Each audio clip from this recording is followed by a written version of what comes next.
ሞዴል የሆነ ሌት ተቀን የማይተኛ ብቻ ሳይሆን የማያስተኛ አለቃ አለን። ድፍን የአማራን ሕዝብ ተላላኪ ነው ሲሉ የዘለፉት ተመስገን ጥሩነህ አሁን ደግሞ ላኪያቸውን አለቃቸውን የማይተኛና የማያንቀላፋ ነው እያሉ ተከስተዋል። ዳዊት በመዝሙሩ እነሆ እስራኤልን የሚጠብቅ አይተኛም አያንቀላፋምም ሲል ለፈጣሪው ያለውን መታመን የገለጸበትን ቃል ተመስገን ጥሩነህ ለአለቃቸውና ለላኪያቸው ብለውታል። በእርግጥ ተመስገን ባይሉትም ራሳቸው ጠቅላይ ሚኒስትሩ ላለፉት ዓመታት ሁሉ ሲናገሩት የነበረ ጉዳይ ነው።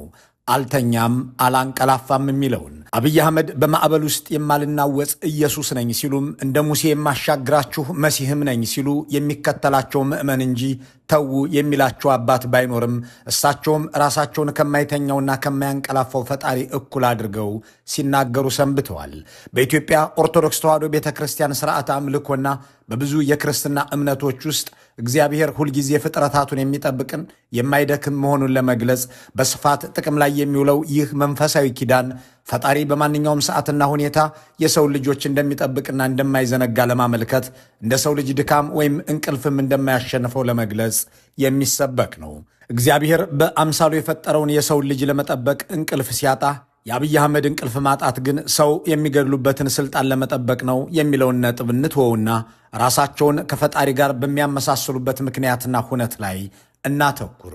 የአምባገነኖች አንዱ ጠባይ ራሳቸውን እንደ ቀራኒዮ ኢየሱስ ወይም እንደ አሻጋሪው ሙሴ ከስቶ መናገር ወይም እንደ ተመስገን ጥሩነህ ባሉ ሰዎች ማስነገር ነው።